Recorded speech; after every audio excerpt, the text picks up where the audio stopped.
Amin. Assalamualaikum warahmatullahi wabarakatuh.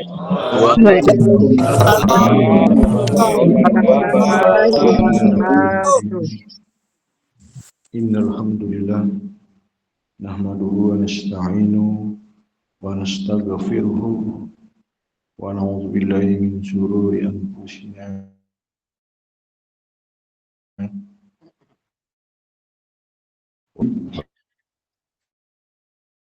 wa la mudilla wa man yudlil fala hadiya lahu. Asyhadu an la ilaha illallah wahdahu la syarika lah wa asyhadu anna Muhammadan abduhu wa rasuluh. Allahumma shalli wa sallim ala Muhammad wa ala alihi. Kepada bapak pembina daripada yayasan, bapak penasihat dari perguruan, bapak para badal setanah air, dan juga khusus kepada para badal yang menghadiri prosesi daripada pemakaman, yaitu mengiringi daripada pemakaman. Kepada bapak-bapak para pengurus yayasan, bapak pengurus perguruan, singkatnya kepada bapak-bapak ibu-ibu para hadirin dan hadirat jemaah perguruan Thariqat Naqsyabandi rahimakumullah.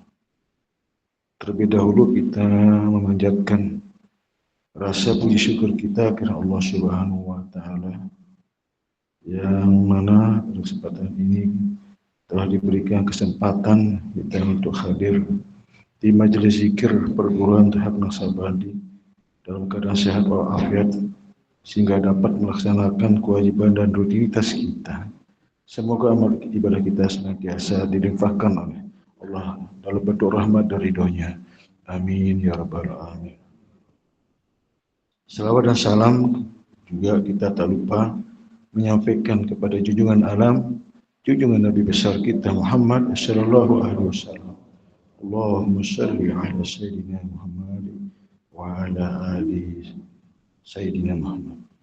Semoga kita selalu bisa mentaatinya dan kita mendapatkan syafaat di dunia maupun di akhirat. Amin ya rabbal alamin. Alhamdulillah wa syukurillah wa ni'mat Allah. La haula wa la quwwata illa billah. Saya secara pribadi mengucapkan banyak-banyak terima kasih kepada semua jamaah baik yang hadir maupun yang tidak hadir, yang turut berduka cita terhadap meninggalnya atau telah diambilnya ke hadirat Allah Subhanahu wa taala, telah kembalinya kepada Allah Subhanahu wa taala. Dan ini merupakan menjadi satu kerinduan kita menjadi satu yang kita tunggu-tunggu sebenarnya dan mesti harus kita hindari, kita takuti. Tentu ini membutuhkan satu persiapan sebenarnya. Persiapan yang seperti apa yaitu adalah dalam bentuk iman dan takwa. Itu adalah satu perbekalan kita menjadi kehidupan kita nanti ketika kita di alam barzakh sampai ke alam akhirat berikutnya. Namun proses ini yang sebenarnya yang menjadi harapan kita. Dan itu akan menjadi kenyataan, tidak lagi janji-janji, tidak lagi omong-omong, kenyataan yang kita jumpai. Tidak lagi hanya rekayasa di situ, tidak bisa direkayasa. Tidak lagi dipolitisir, tidak bisa disogok hal yang murni di situ Apa yang kita perbuat baik, itu yang baik maupun yang tidak baik, kita tetap akan menemuinya Sebagaimana Allah ingatkan dalam Al-Quran, wa may ya'mal misqala dzarratin khairan yarah wa may ya'mal misqala dzarratin syarran yarah. Itu Allah sudah memberi satu informasi terhadap apa yang kita perbuat, yang kita imani, yang kita amalkan. Maka disitulah mereka ada penyesalan dari amalan yang mana yang mereka harapkan tidak kunjung padam, tidak didapatkan. Nah, karena beramal tidak memenuhi rukun dan syarat. Karena amalan itu harus memenuhi rukun dan syarat. Tidak cukup amalan beramal begitu saja. Maka beramal itu ada ilmunya ya, ilmu amal. Tapi ilmu pun juga tidak semata-mata hanya dari sisi syariatnya saja. Maka penting adanya ilmu syariat dengan ilmu hakikat. Syariat ada kauliyah dan fi'liyahnya. Hakikat itulah amalan hati. Dua ilmu ini yang wajib kita kerjakan. Itu sebagai amal soleh kita. Hukukul adamin, ya hak-hak kita sama manusia dan hak kita kepada Allah. Dua-dua yang kita harus kerjakan. Di dunia hasanah, wa fil akhirat hasanah. Sederhana sebenarnya. Namun demikian bahwa karena kita hanya disungguhkan dalam kehidupan ini hanya bersyariat saja. Ya seolah-olah berhakikat itu tidak tidak boleh atau belum waktunya, belum saatnya.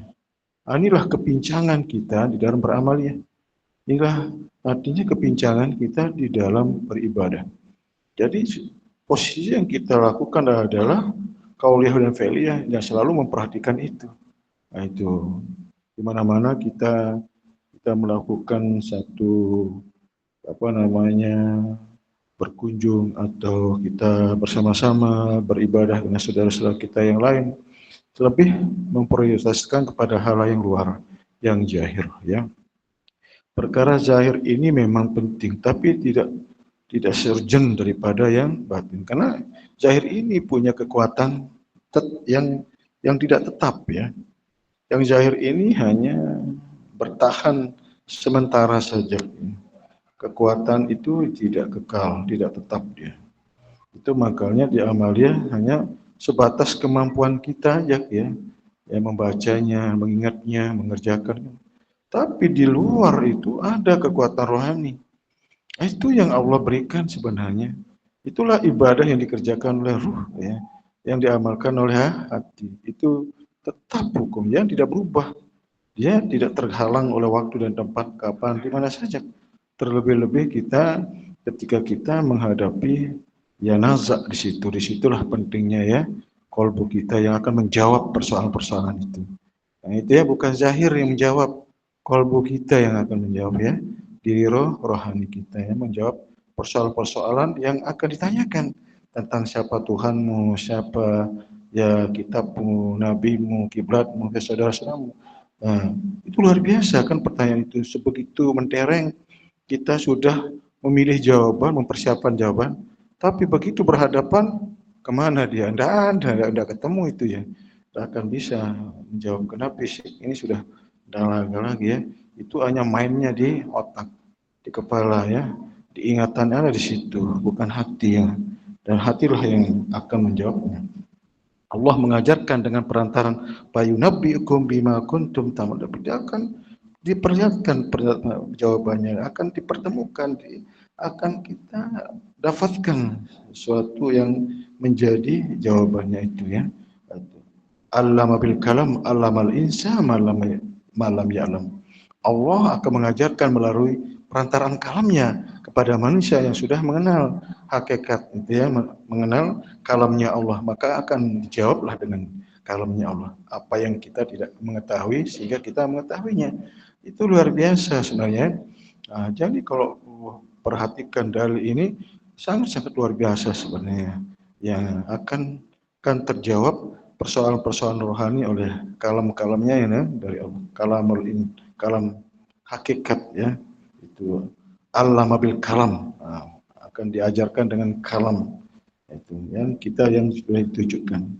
Itu sebenarnya yang akan menjawab daripada pertanyaan-pertanyaan itu. Nah, jadi tidak lagi kalam lisan ya. Ya, kalam lisan hanya sebagai satu perantara ya sementara saja. Itu tapi semuanya bersumber dari kalam hakikat itu sendiri ya. Dan itulah yang menjadi pedoman kita, yang menjadi satu perhatian kita itu tidak boleh hilang, tidak boleh dilupakan, tidak boleh kita lalaikan di situ. Kalau itu sampai tidak ada, putus komunikasi kepada Allah, putus hubungan kita kepada Allah, putus ibadah kita, doa, zikir, semuanya putus. Kullu amalin zibal la yabda'u bismillah fahuwa aqta. Putus dia. Karena semuanya akan bermula dari itu, kita mulai darinya ya, dari zat asma arifullah. Itu ya, jadi itulah makanya kita dibimbing ke situ, dibukakan rahasia ilmunya di situ sebenarnya. Dan itulah menjadi pedoman kita yang sejati-jatinya. Dan itu tetap berkekalan, baik kita di dunia dan di akhirat. Kita tetap akan menemuinya itu di situ kan. Nah, itu kalau itu kita tidak menemuinya, itu menjadi kebahayaan. Nah, itu yang sebenarnya yang Allah sampaikan, barang siapa buta, maka butalah. Ya, maka buta bahkan lebih buta, tapi bukan mata yang zahir ini yang buta, akan tetapi adalah mata yang ada di dalam dada, yang mata yang ada di dalam hati. Itulah dengan mata batin, mata basyirah. Itu. Jadi apa yang tersampaikan oleh Allah melalui dalil itu sebenarnya bukan dihafal, bukan harus kita baca, diilmukan, diamalkan gitulah. Bukan harus kita baca innalillah berulang-ulang, ngapain gitu. Innalillah itu kan pernyataan Allah bahwa kita itu dari Allah. Nah, dan sesungguhnya kita akan kembali kepada Allah. Bagaimana caranya? Nah, itu dia. Harus tahu ilmunya, harus tahu amalannya, harus tahu pedoman kita kembali supaya tuning ya, ketemu ya sebagaimana yang Allah sudah serukan. Bukan hanya kata-kata tetapi kenyataan-kenyataan yang harus kita perbuat ya. Ya, tetapi kenapa itulah makanya ketika dizahirkan maka itulah syariat namanya ya. Itu syariat itu dengan bacaan-bacaan atau dengan amaliyahnya. Sedangkan hakikat itu ada pada diri batin. Tetap adanya di situ. Tinggal kita mengimani, mengamalkan istiqomah. Hanya tunduk di situ selesai sebenarnya, mengikuti ya pedoman itu sebenarnya supaya kita tidak terbelokkan kepada yang lainnya itu sebenarnya. Jadi sederhananya seperti itu. Jadi kapan dan di mana saja di dalam kita menjalankan ya ibadah ini, apa itu sholat, zikir, doa, dan apalagi ada munajat-munajat yang khusus misalnya, tinggal kita tunduk di situ sesungguhnya ya. Tidak lagi kita pikiran kita ke yang lain-lain. Cuma untuk menyatukan pikiran, pendengar, rasa itu menjadi satu. Dan itulah kesulitannya. Itulah jihad kita. Berjuang untuk hanya satukan di situ. Menjadi tidak lagi apa pendengaran kita, penglihatan kita, ya rasa kita dengan gerak kita. Wa ma ramaita isramaita walakin ana rama. Ketika kamu mendengar, melihat, melempar, bukanlah kamu namun aku. Jadi sesungguhnya mengembalikan apa yang Allah zahirkan terhadap diri zahir ini adalah dari situ sumbernya ya. Ya kalau enggak ada dari situ enggak bisa apa-apa kita. Maka la hawla wala itulah yang kita maksudkan bahwa kekuatan itu semata-mata adalah dari Allah, milik Allah, dari Allah. Dan itu sehingga kita tidak boleh ada pengakuan di situ. Ini maka di dalam menjalankan perintah-perintah itu kita hanya tunduk ke situ, mengikuti pedoman yang hakiki. Al-haq min rabbika fala takuna minal muntarin. Karena yang hak itu dari Allah, milik Allah, dan jangan kamu ragu tentang itu. Dan itu sebenarnya makanya tetap iman, yakin di situ ya, istiqomah. Jadi ketika di saat-saat detik terakhir yang seperti almarhumah ini, bayangkan enggak itu detik-detik terakhir kita mengikuti suasana itu ya, desirnya sesuai dengan makomnya gitu, luar biasa ya. Jadi sangat simpel sekali gitu, tidak terganggu dengan bacaan lagi, tidak terganggu diperdengarkan suara-suara lagi. Dia menemui suara apa yang ada di dalamnya ya, menemui tuntunannya yang di dalam ya, bukan lagi tuntunan bacaan-bacaan ya. Itu yang tersirat di balik yang tersurat. Itulah yang Allah rahasiakan di dalam hati hamba-hamba yang beriman. Tinggal diikuti. Sederhana sekali, tetapi tidak sederhana yang saya bahasakan ini. Tapi bagi jemaah yang ngerti masih paham itu. Apa maksud ya di balik ayat yang tersurat ini, yang tersirat. Itulah yang Allah minta. Uskur rabbaka binafsika tad'in. Allah minta, ingatlah Tuhanmu di dalam hatimu, tidak lagi lisan, ya, tidak lagi pikiran, tidak lagi mata yang melotot, tidak lagi gerak. Itu hanya Dia semata-mata ya. Nah itu. Jadi kalamnya Dia dengan kalamul asma, bukan kalam lisan. Jadi ini kita hanya menjalankan dua hal yang beda karena zahir kita masih ada. supaya syariat dan hakikat itu berjalan. Itu sebenarnya beriringan. Syariatnya jalan, hakikatnya jalan. Tapi kalau syariatnya saja, sampean rugi. Ya, sampean nanti tidak menemukan hakikat dirinya, ya, tidak menemukan ilmu-ilmunya, tidak mendapatkan kemanfaatannya nantinya, zong tidak dapat, ya. Maka sampai disampaikan bahwa orang bersyariat tanpa hakikat adalah kosong. Tapi kenapa orang hakikat itu bersyariat? Karena syariat inilah jalan kita mengamalkan hakikat. Hilangan tegawe hakikat itu melalui syariat.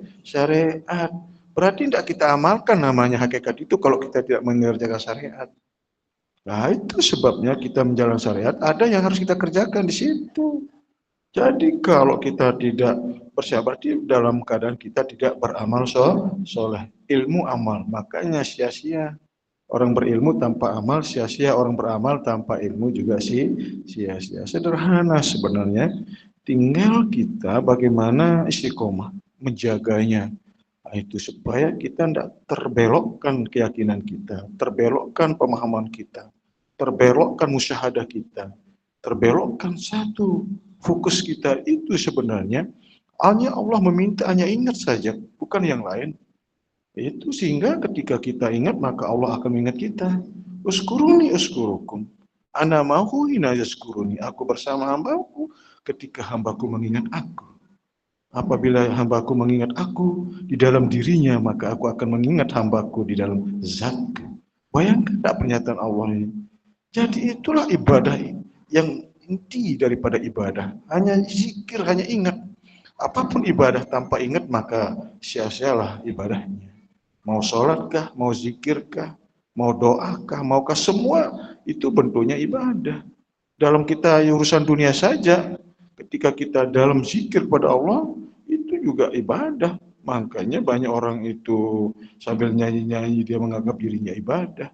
Sambil berlenggak-lenggok merasa itu diri ibadah. Tapi kalau orang yang paham, iya. Tapi kalau enggak gimana? Jangankan yang seperti itu, serius aja ibadah belum tentu ibadah. Apalagi sekedar dibarengi dengan hal seperti itu, sangat jauh sekali sebenarnya, ya. Sangat jauh.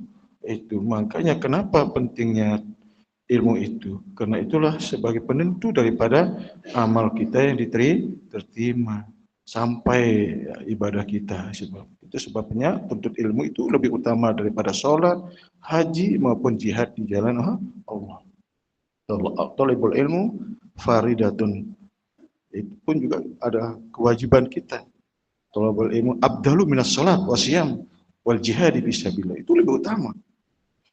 Sebegitu luar biasanya, maka Allah akan meninggikan derajat seseorang itu akan berdasarkan ilmu dengan amal. Itu sebabnya orang berlomba-lomba. Tapi amal yang mana dan ilmu yang manakah Allah akan meninggikan kedudukan kita nanti. Maka itulah sebabnya Allah memberi satu tingkatan di situ, ya. Amalan ilmu, ada amalan para nabi, para wali Allah, orang yang siddiq, orang yang soleh di situ.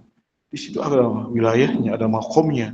Di situ ada amaliyah yang khusus yang mereka lakukan itu di balik amalan syariat ini untuk kita sama-sama. Kalau amalan syariat ini adalah amalan standar untuk dikerjakan oleh semua, ya, tanpa harus mengenal bulu. Itu syariat. Makanya kalau kita amalan syariat tidak ada ribut-ribut, tidak ada protes-protes karena itu standar. Kalau sudah masuk ke wilayah yang khusus itu berbeda. Karena tidak semua orang yang masuk ke wilayah itu, ya, tidak orang semua yang memperoleh itu semuanya. Itu makanya orang-orang yang tertentu, orang yang pilihan di situ. Kalau kita tidak mau menjadi orang pilihan, ya orang masuk yang standar-standar aja, ya silakan, ya kan gitu. Kalau mau jadi orang pilihan ya seperti itu, maka banyak tantangannya, banyak rintangannya, ya. Banyak hujatan-hujatan seperti itu, ya. Nah, inilah yang sebenarnya sebagai pembeda antara orang-orang yang mempelajari ilmu yang khusus dengan yang umum, yang syariat dengan yang hakikat. Karena yang hakikat ini fenomenanya yang banyak, ya, banyak kontroversi karena dia hanya melihat dari sisi luar apa yang dikerjakan oleh orang syariat tentang zikirnya, tentang syirnya misalnya. Itu kan asing bagi dia. ya kan asing, nggak pernah dia dia dipahamkan, nggak pernah ada penjelasan dan sebagainya kan. Nah, itu walaupun ketemu dalilnya paling dia memahaminya keluar gitu. Wah, itu kan hanya nabi, itu kan hanya para sahabat, orang-orang tertentu dan sebagainya. Nah, itulah sebagai hijab mereka, sebagai satu ya apa namanya, satu pembedanya orang-orang yang memperoleh kekhususan gitu ya, hidayah. Tetapi bagi orang yang ada dibukakan hidayah tentang itu, justru dia pertanyakan itu ada. Itu kenapa seperti itu? Gimana cara memperolehnya? Bagaimana? Kan dulu pernah ada jamaah kita dari luar daerah ya, yang datang ke tempat kita di sini. Pada satu ketika tawajuh itu sama yang baru masuk dengan yang bayan. Nah, itu masalahnya kita pisahkan. Nah, begitu dia dengar gitu, ya pembaharuan yang bayan, yang baru ini mau gitu. Nah, itu luar biasanya. Kok bisanya kok? Ternyata memang dia bercerita tentang apa yang dia dengar itu, dia ada itibar, ya, ada hidayah yang mereka pernah dia alami gitu. Itu kalau itu maunya nanti ya, mesti akan ketemu. Tapi alhamdulillah sekarang sudah di makom itu. Itu yang saya maksudkan. Bayangkan enggak, mereka orang baru tetapi bukan asing buat dia mendengar itu kan, itu luar biasa ya. Tapi kalau enggak, justru dia kabur, takut dia, oh ini salah, ini sesat. Nah, itulah bahayanya, makanya kita membedakan ya waktu-waktu pembaharuan itu supaya tidak akan menjadi ya kelimpangan jamaah-jamaah yang baru masuk. Tapi kalau mereka hati yang sudah Allah perdengarkan, perlihatkan, merasakan suasana itu, justru dia kejar ya, bukan malah dia tolak atau malah menghindari sebenarnya. Nah, disitulah sebagai satu pembeda di antara jamaah dengan yang lainnya, gitu kan. Apalagi jamaah sampai dia bantah ya, tidak menerima dengan satu cara yang khusus ini kan, ya, itu kan sangat-sangat berbahaya. Maka itu sebabnya kita lebih menghususkan ya, baik tempatnya, waktu dan sebagainya supaya tetap terjaga ya. Nah, itu jangan sampai persoalan kita membuat yang lain itu terganggu atau akan ber, berfatwa atau sebuah komunikasi yang tidak baik ya, disebabkan oleh apa yang didengar atau yang tersampaikan oleh jemaah sendiri ya. Itu juga harus kita jaga. Kan kontroversi jadinya, mau ikuti salah, tidak juga salah kan. Belum kesampaian ya pemahamannya di situ. Itu sebabnya sampai Nabi katakan ya di dalam sebuah hadis qudsi ya, karena ketika kita menyampaikan kepada orang yang belum sampai tingkat kecerdasannya, maka orang-orang itu akan mendustakan Allah dan Rasulnya. Tahdasunas bima lam yattaqil ukuluhum anturidu ayyukazzibullahu rasul. Itu bahayanya ya, orang-orang yang disampaikan tentang ketuhanan tapi tidak sampai ya penjelasan kita kepada mereka sehingga mereka menuduh ya, mereka mengatakan wah itu salah, itu sesat sebenarnya. Itu yang bahayanya, itu yang sering saya sampaikan terhadap jemaah ya ketika ada diskusi ya. Tetapi kalau mereka ngerti, paham, luar biasa ya. Jadi tidak terganggu dengan kalam-kalam itu. Jadi sekali lagi bahwa pada kesempatan ini saya sangat berterima kasih sekali lagi kepada jamaah baik terutama yang hadir dan juga yang tidak hadir yang mengikuti prosesi dan ikut yang untuk ya apa namanya untuk kontribusinya sehingga keberlangsungan semua-muanya ini dengan baik dan lancar ya. Dan juga semoga jemaah kita yang apa namanya yang kembali atau yang pulang besok pagi atau yang sore atau yang malamnya ya semoga sampai tujuannya dan semoga hajat daripada jamaah semoga terijabah atau dikabulkan oleh Allah Subhanahu. Dan juga jamaah-jamaah kita yang ada kesusahan kesulitan semoga Allah memberikan harapan, memberikan satu jalan keluar daripada kesulitan. Dan kemudian jamaah kita mungkin ada yang sakit atau yang kurang sehat dan juga semoga Allah memberikan kesehatan dan kesembuhan daripada Dan juga sekali lagi bahwa ya jamaah-jamaah ini ya, kita harapkan untuk kehadiran mungkin nanti akan disampaikan, diumumkan untuk melakukan zikir ya. Nah, itu sebagaimana yang kita lakukan ya pada umumnya ya. Ya kemarin tidak diumumkan ya waktu apa namanya atas nama keluarga atau tausiah ya, sehingga jemaah banyak yang tidak tahu adakah ada tidak zikirnya ya kan untuk 1 sampai 9 harinya ya. Ya, jadi insya Allah nanti akan disampaikan oleh MC. Mungkin itu saja yang dapat saya sampaikan, kurang lebihnya mohon maaf. Wabillahi taufiq wal hidayah. Assalamualaikum warahmatullahi wabarakatuh. Waalaikumsalam. Waalaikumsalam.